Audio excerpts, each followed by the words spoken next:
Вот песня, она мне сразу понравилась. Можно сказать, что будет хитом, но неправильно был использован голос, да? Все твои данные ты воткнул в одну скромную песню. Можно было бы обойтись и без микста. Микс — это высокий голос, да, то, что вы слышали. Вот именно в этой песне можно было бы обойтись без этого. Султана права.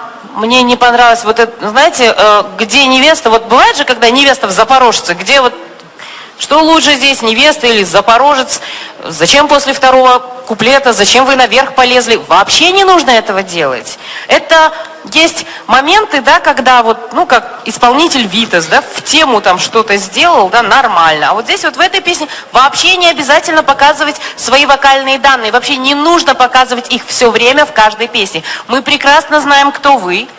Конечно, когда вы подаете заявки, мы знаем, на что вы способны. Не нужно перед нами это показывать вовсе, да. Песня мне не понравилась, это немного было безвкусно, на мой взгляд. Спасибо. Рахмет.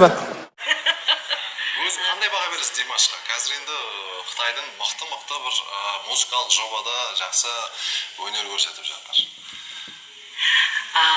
Димаш уникален чем? На самом деле... Димаштың ерекшелігі неде? Оның диапазоны өте кең. У нас вокалистов принято отмечать вот именно те стороны, которые... Әншінің ұтымды жағын айтамыз ғой. Димаштың дауысы зор. Техника жағынан кемшіліктері бар әрине. Уступает тем исполнителям, у которых хорошая техника. Мелизматика, андай деген заттар көп қой енді вокалда. Дәл қазір сол диапазонмен күшті алып отыр. Тембр, в первую очередь, тембр тамаша. Жұрттар фальцет, шыңғырат деп жатыр. Негізі фальцет емес те, шыңғырап та жатқан жоқ. Дауыс, микстон дейді. Еркектің жақсы келген биік дауысы.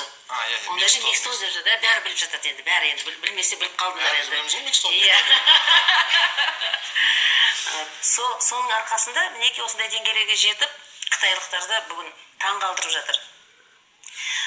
Бәріміз де қуаныштымыз Димашқа. Димашқа сәттілік тілейміз.